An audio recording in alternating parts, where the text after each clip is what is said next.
Michał Sznajder presents a film.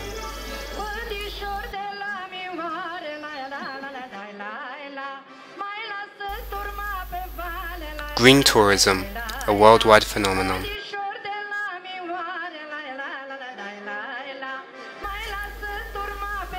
The film was shot in the period from 1999 to 2012 in Austria, Belgium, Canada, Eastern Siberia, in France, Guinea, Hungary, India, Italy, New Zealand, Poland, Switzerland, and Utah, USA.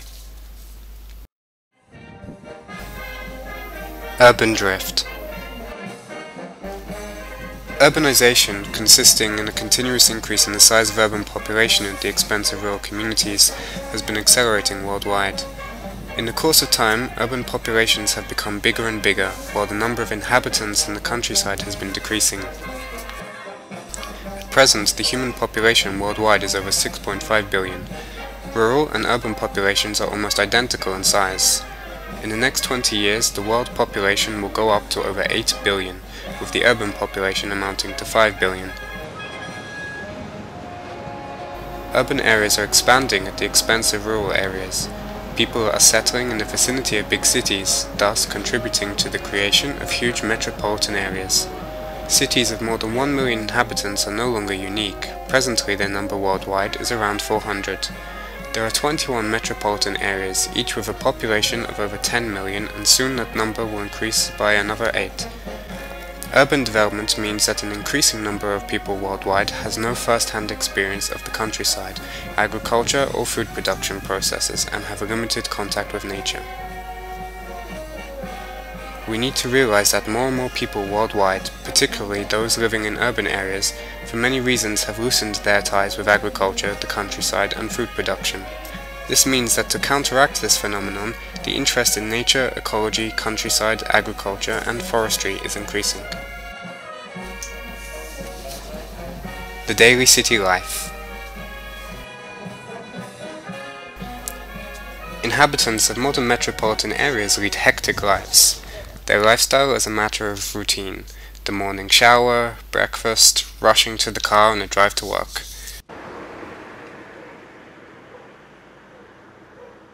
Civilization separates us from nature. A large number of work has been transferred indoors, and presently, car transport, air conditioning, and central heating isolate us even more from the weather conditions. Commuting frequently takes up to 2 hours. We have just arrived in time for a conference concerning the role of nature in human life and our need to become immersed in nature thanks to green tourism. Green tourism. Green tourism is just one type of tourism, and as such it is composed of many different types. For example, nature tourism, ecotourism, rural tourism dealing with rural areas, agritourism connected with agriculture, and food tourism aiming at experiencing the cuisines of the world. In each of these types of tourism we may still distinguish more specific trends. Thus, for example, agritourism comprises, among other things, dairy tourism, wine tourism, and the dynamically developing agrotherapy. In this sense, green tourism is a complex of different types of tourism. Finally, the proceedings are completed. Inhabitants of a metropolitan area, to eat their well-deserved meal, go to a fast food restaurant, or sometimes just to a restaurant, where they are offered a wide selection of dishes.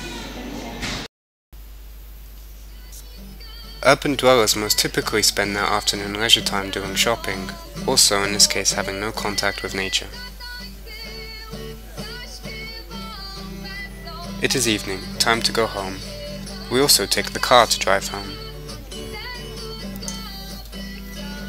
In the evening, urban dwellers have time to reflect. Another whole day spent indoors. It needs to be changed. The city is slowly going to sleep. Today, at dawn, we will travel to meet nature. The metropolitan airport is the final stage of their journey. Tourists may use different means of transport to travel, starting from a trek on foot, horse riding, a trip by motorcycle, car, train, or airplane. This time we would like to investigate the global dimension of green tourism. Thus we will go by air. The flight will be long. We will visit New Zealand, Europe, Africa, North America, and Asia. For some time now, the plane is flying over Greenland, so we have time to reflect on the role of green tourism in human life. Green tourism, particularly nature, wine, rural, eco and agro-tourism, among the many objectives specify providing close contact with nature as their major role. The airplane is approaching a local airport at Ławice in Poznan, in the center of Poland. This is where our adventure with green tourism will start. Immersed in nature. The relationship of railway with tourism has been long and fruitful. While in the past railway promoted tourism, taking thousands of city dwellers to the countryside, today tourism is paying back its debt, and now it revives local narrow gauge and historical railways.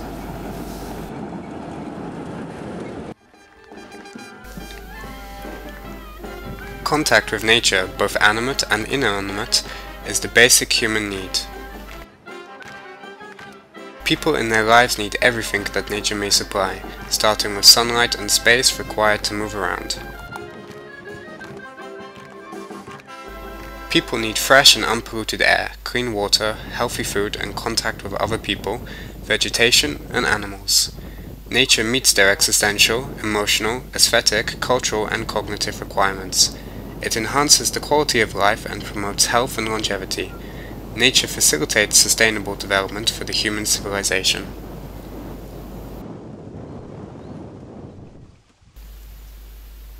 Lake Baikal is a treasure of nature. It has to be preserved for future generations.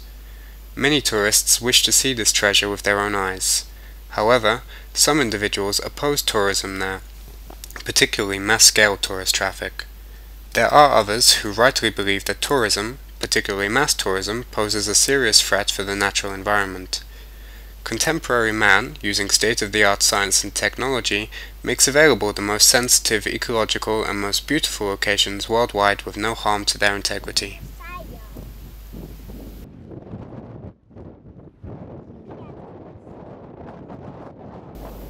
While not underestimating threats to the natural environment resulting from the development of tourism, we may indicate numerous solutions, offering access to the most interesting objects of nature, while at the same time protecting them from harm. An example may be provided here by Alpine Road, the Gloskrockne High Alpine Road, which offers unique contact with nature for thousands of motorized travelers and makes it possible for them to admire beautiful alpine views, at the same time not disturbing the local ecological order. This habitat would be inaccessible without that road. Tourism, particularly nature tourism, ecotourism, rural tourism and agritourism, make contact with nature easier, thus fulfilling a basic human need in a manner which does not degrade the natural environment.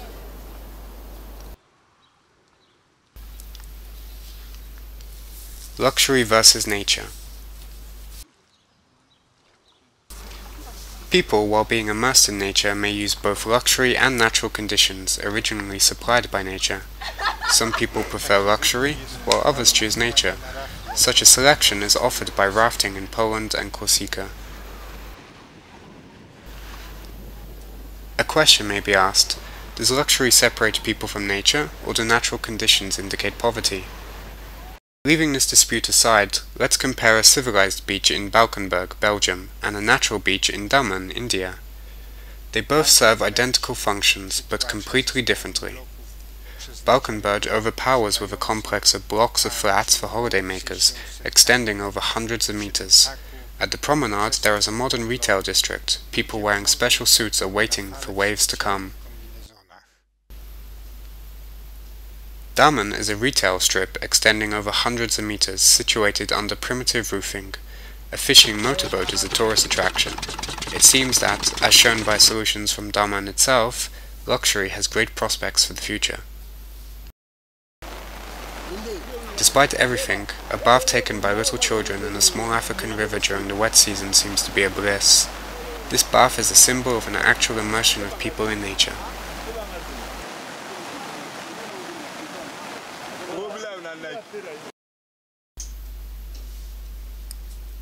A day farm for children.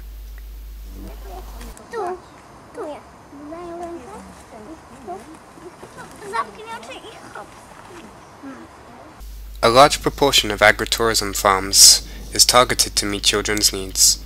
Examples from many countries indicate that day farms for children are very popular. Organizational diversity of these farms is immense. Children spend several hours on the farm and then go back home. It is a global phenomenon. Typically, we may distinguish farms for preschoolers and school children. Farms for preschoolers are willingly visited by mothers or whole families with children.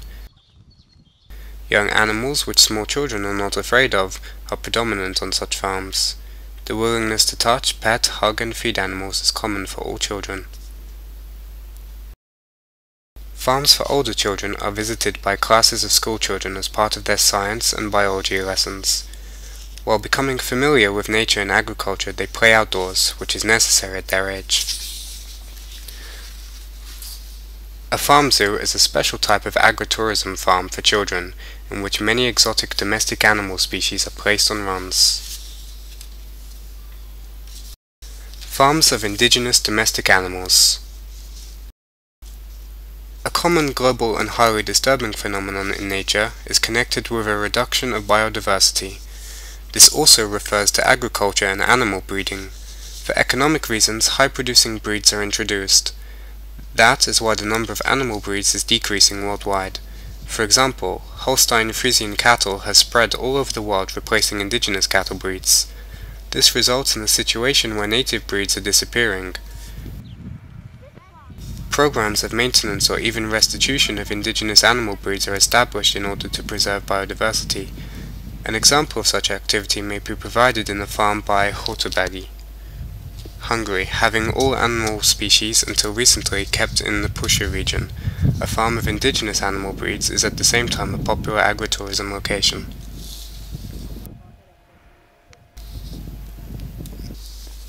Vacation farm.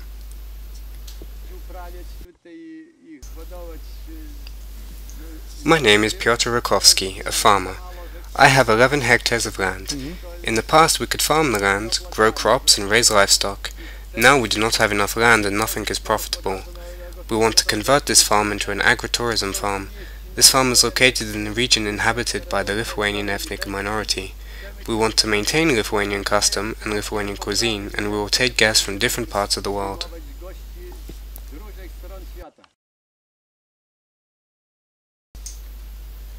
Vacation farms are popular worldwide. We will spend some relaxing moments on a farm in New Zealand singing "Down on the Farm."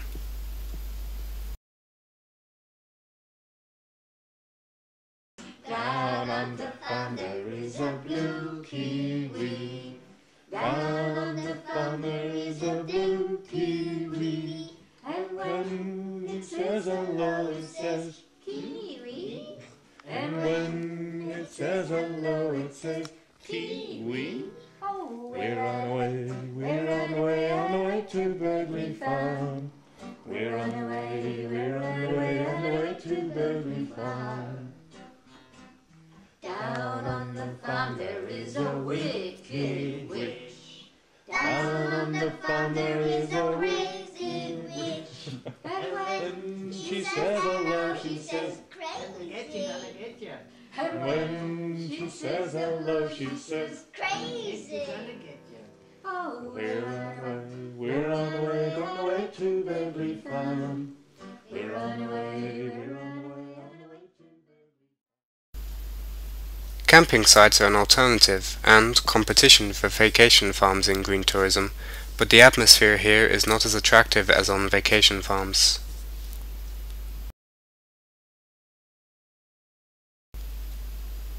Agri-hotel.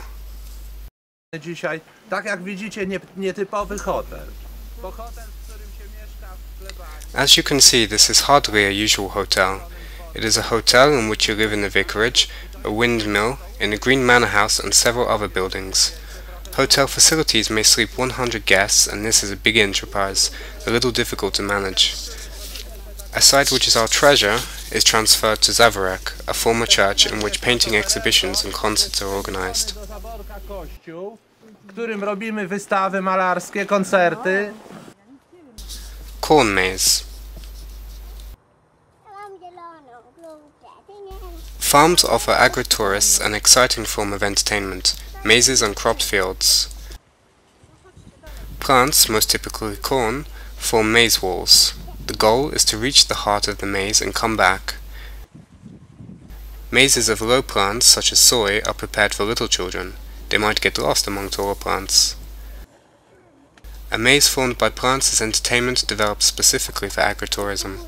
This concept is spread worldwide by specialized enterprises.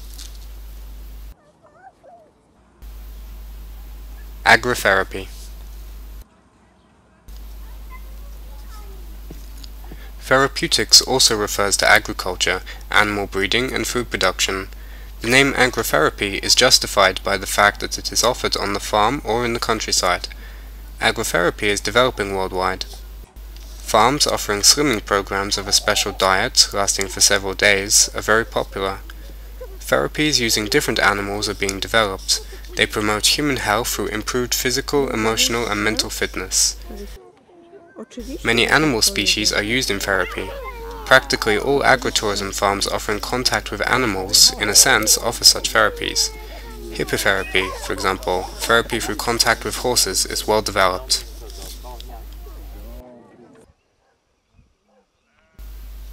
The health-promoting effect of cats on human health has been known for centuries and passed from generation to generation in many folk stories. Felinotherapy is a form of therapy using cats.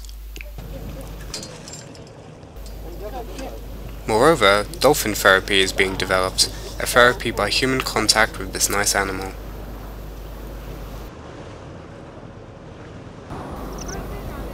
Dairy tourism. Dairy tourism is a form of agritourism. It may be practiced by professionals as well as agritourists. Agritourists are interested in becoming acquainted with different cattle breeds and their behaviors. They want to taste different dairy products and may even willingly observe the process of slaughter.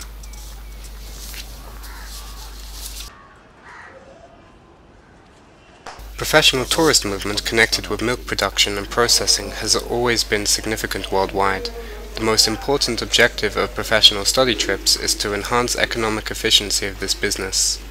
Farmers search for the most productive cattle breeds and for highly efficient technologies of production, slaughter, and animal feeding. Never-ending discussions concern milk production costs and profitability of milk production, as well as operation of the cooperative dairy economic sector. Dairy producers search for new processing technologies. They look for new markets and first of all monitor the activity of their competition. Professional tourism is also developing dynamically in the other areas and branches of agricultural production.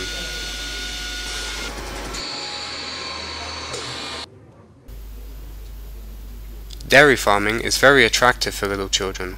They are absolutely fascinated by the milking of cows. Finally, they got to know where milk comes from. However, there may be a mistake hidden here. Children will be convinced that cows give water unless somebody explains this process to them.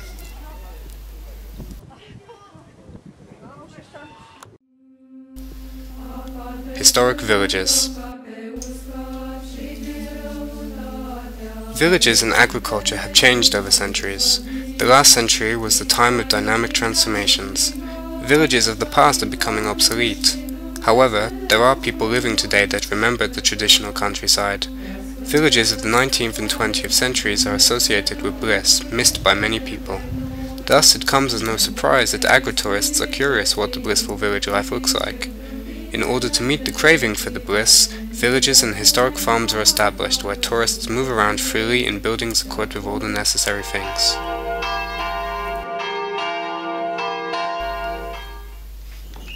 Sometimes living museums are organized, where employees demonstrate how former inhabitants were living there. Keeping a living museum is expensive, and that is why these museums are brought to life only on certain special days. In Poland, the reconstruction of old Slavic and pagan time villages is a current fashionable trend. Tales of guest houses owners for tourists. In the evening, while having supper or drinking coffee, farmers inviting guests to their homes entertain them with conversation. They have many interesting stories to tell. Let us listen to a story told by the owner of a farm located at the foot of a volcano. eruption with fingers of ash all poured out, and then this laha went down. It was just like chocolate sauce, just came up, boop, and over the top of it, and we watched it run down the mountain like that. And everybody came running out of their gates with their cameras and videos, and this cloud of steam just went up and up and up. And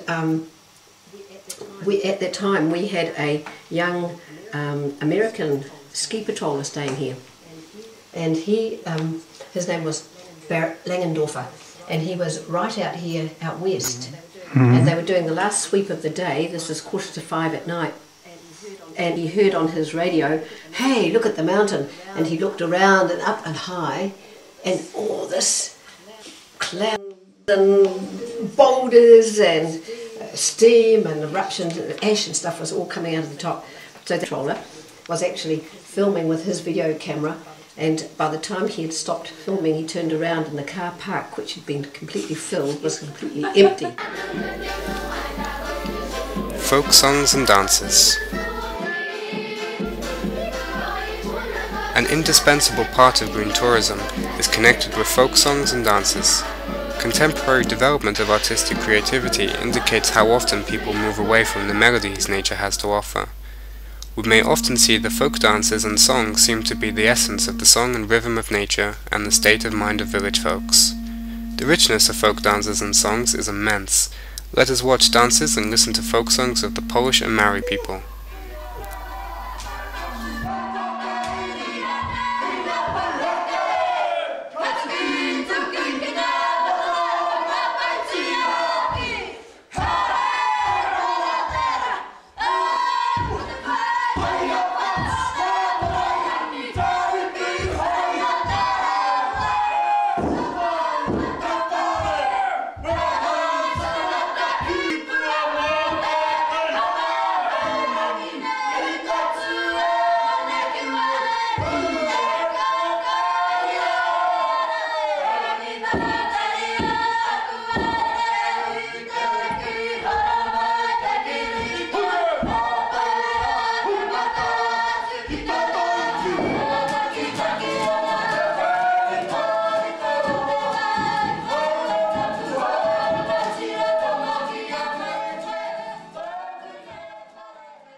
Folk gifts.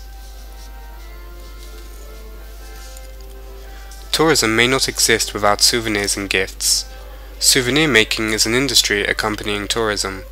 We need to stress here that it is prohibited by law to purchase many souvenirs connected with natural resources. The range of souvenirs and gifts associated with green tourism is extensive, from cheap postcards to expensive paintings. The life of food souvenirs is short, with their memory revived by photographs. Permanent souvenirs decorate green tourists' homes, not only bringing back memories of past travels, but also promoting tolerance by acceptance of material heritage of other peoples.